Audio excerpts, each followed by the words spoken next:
How's Grant here? Welcome back to the latest camera comparison video. Today we've got the Samsung Galaxy A72 up against the iPhone 12, and I recently compared the A72 to the much more expensive and higher end S21 Samsung phone, and it actually did pretty well, especially in photo quality. So I figured why not compare it to the S21 competitor, the iPhone 12, and let's see how it does. I've got a feeling that the A72 is going to do pretty well, especially in photos, because it proves that Samsung can actually produce much more realistic and natural color tones if it really wanted to. I'm pretty sure the iPhone 12 is going to take this in video because from what I've seen, the A72 video is just okay. But go ahead and take a look at the photos and videos. You know I like to show you a bunch in both good and low light conditions. And I really think the A72 is delivering a lot of value at a much lower price point. So go ahead and check out all the samples for yourself. Let me know which one you preferred, and I'll close this video out with my final thoughts.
Everyone, so I'm in the park testing the video on the rear-facing cameras of the Galaxy A72 and iPhone 12.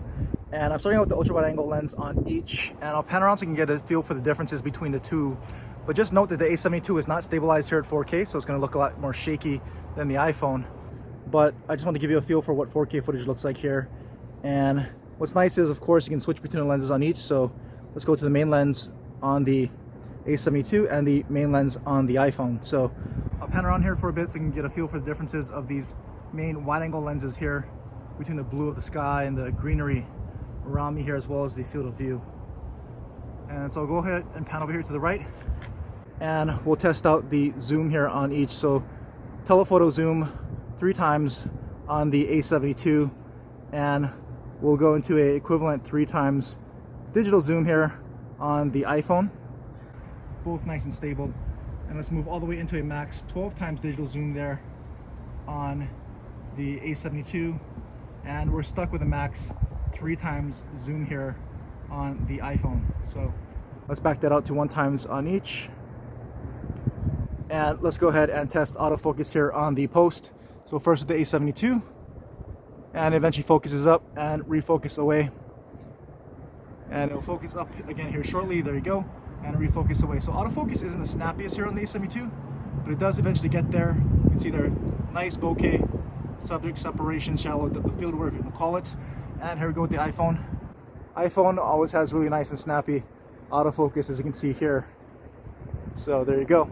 And we'll test stabilization here by walking down the stairs, but here's where we're going to see a lot of shake on the A72, and the iPhone should be looking a lot more stable here because it has that stabilization at 4K. So let's go walk here to the end of the path, and I'll pull up here and I'll just pan up into the trees and into the sky so you can kind of see how the exposure adjusts for that afternoon sunlight. And here's some full HD 1080p footage from each of the phones. I want to show you this because the A72 is stabilized here in 1080p. So I want to show you off what that stabilization looks like here on the A72. And of course the iPhone is still stabilized here at full HD as well. So I'll just pan around here so you can kind of get a feel for what that everything looks like here as I pan and move. And so there you go, just a quick stabilization test at full HD on the A72 and iPhone 12.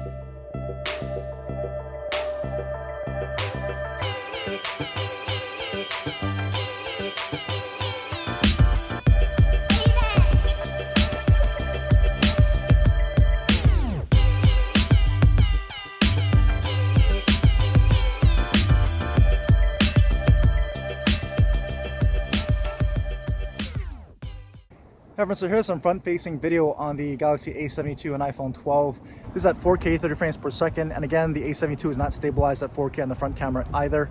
The iPhone 12 of course is, so I just want to give you a feel for what 4K looks like here on each of the phones. And I'll go ahead and pan around here so you can get a feel for how the image quality looks like, how the exposure adjusts into some of this changing lighting conditions. You can see the sunlight right there to the left of me right there. It's kind of blowing out that sky a little bit, but at least they're both keeping me in focus. I think the iPhone's doing a little bit better here. Let's get this way and we'll go ahead and start walking. And this is where you see a lot of the shakiness on the A72 since there is no stabilization. And of course the iPhone 12 is going to look a lot more stable, but there's your 4K sample here on each of these two phones. And here we go with some full HD 1080p footage from the front-facing camera, so you can see the stabilization on the A72 since it is stabilized here at 1080p. Of course, the iPhone is still stabilized here at full HD as well. So just wanted to give you a quick video sample from the front-facing camera here so you can compare the stabilization on the A72 to the iPhone 12. And hopefully this gives you a better idea for how everything looks like here at 1080p full HD.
Everyone, so here's some low light video from the Galaxy A72 and iPhone 12. I'm starting out with the ultra wide angle lens on each, and this is at 4K 30 frames per second. So I'm just panning around here so you can see the difference between these ultra wide angle lenses. And again, the A72 is not stabilized here at 4K. Of course, the iPhone is. Let's go ahead and switch to the main lens now on each. So if I can hit 1 times on the A72, and there we go on the iPhone. So now this is the main lens on each of these phones. And you can see they considerably brighter than the ultra wide. And I'll pan around here. You can see the A72 flaring out that bright street light, maybe a little more. iPhone's doing a little bit too. But bright light is pretty much going to happen with most phones. And again, let's go ahead and pan around this way. And we'll start walking to show off the stabilization here on the iPhone and how that compares to the lack of stabilization here on the A72. And also to test out the low light performance, because obviously there's a lot of pretty good street lights there, pretty well lit area. And we'll be walking over to a much darker here around the corner. You can see much darker situation out here. And in the viewfinder, the A72 looks like it's trying to brighten up the scene a little bit more than the iPhone is. Let's go up here and pan up to the night sky. And they're both considerably dark, not overly noisy here, at least what I'm seeing again in the viewfinder. And I'll pan over here this way to end the video, where you can see a little bit more light down this alleyway and kind of what that looks like here in this type of lighting situation in 4K on each of the phones. Everyone, so this is full HD 1080p footage right now, and I just want to show you this because the A72 is stabilized here at full HD, and I want to show you the stabilization at this resolution and frame rate when it compares to the iPhone 12. So you can compare the stabilization on each of the phones here, as well as see how the 1080p footage performs here in this much darker area. Usually 1080p is going to be brighter than 4K, so see if you see that compared to that 4K footage that you just saw. And let's go here and pan up into the night sky again, so you can see any more noise at 1080p. Not too bad on each. Doesn't seem to be any dramatic noise there. And we'll pan over here to the left again, where there's that blend of darkness and a little bit of light here down this alleyway. And you can see how that compares to the 4K footage here and this 1080p footage on both phones.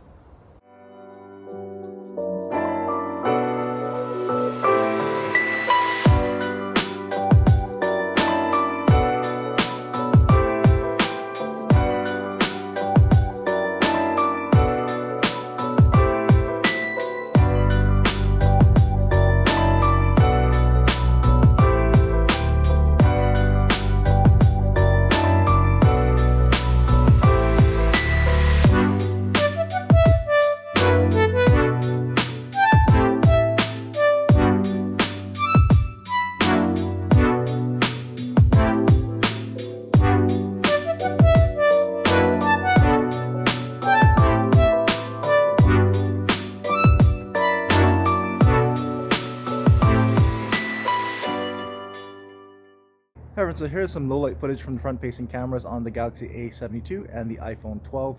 I'm starting out with 4K 30 frames per second footage here, and I know the A72 is not stabilized, so I'm just going to do this stationary, just compare the 4K footage on each of these front facing cameras here. And in the viewfinder, at least, the A72 is a lot brighter than what I'm seeing here with the iPhone, although the iPhone a little darker than maybe it really is right now, but a little more realistic. It's not, the white balance isn't quite where the A72 is showing it to be. But I'll just pan over here to the right and to the left so you can kind of see the bright lights that are around me, how these front-facing cameras do here at 4K. And I'm going to stop the video and we'll wrap this up with some 1080p footage so you can compare that. Everyone, so here we go with the 1080p full HD footage right now. And so you can compare that to what the 4K footage looked like. Usually this is going to be a little bit brighter, but in the viewfinder it's looking about the same as what I was seeing in 4K. But again, I'll just pan here on the left and to the right so you can compare that now in 1080p. And we'll start walking to really test stabilization, because at 1080p, the A72 is stabilized, so we can test out the stabilization on the front-facing cameras on each of these phones and how they compare right now. And so, of course, that was a fairly well-lit area, and I like to test by going to a much darker area, just so you can see how the cameras perform, how it handles this light transition, as well as how the microphones handle this fountain here to my right, and how that competes for the sound of my voice. And we'll go ahead and pan around where it just got brighter. You can see the really bright street lights behind me and how the front-facing cameras are handling that. Right now, the A72 is flaring that out way more than the iPhone is. But do let me know what you thought of all the photos and videos here of the A72 and the iPhone 12. I thought the A72 did really well up against the S21 in my previous comparison. And I really forgot how nice it is to shoot on an iPhone, actually. How much easier it is just from an ease of use standpoint from a point and shoot standpoint. It just is a lot easier to handle, and actually the results come out a lot better than I remember, to be honest. And the stereotype of iPhone having great video, I mean, it's pretty much true. I thought it looked a lot better than the A72 here as far as video. Photos may be a little bit closer, but A72 video is not quite as good as its photo performance. But the iPhone 12, pretty good, obviously, in photography, and yes, definitely a very nice video. I know people don't like the words dynamic range, but honestly, the iPhone, especially in video, really shows it off. So, but do let me know what you think about how each of these phones perform. Which one did you prefer? Did you like the A72 or the iPhone? Let me know in the comments below. Any other questions, leave them there as well, and I'll try to answer as much as I can. And as always, thanks for watching.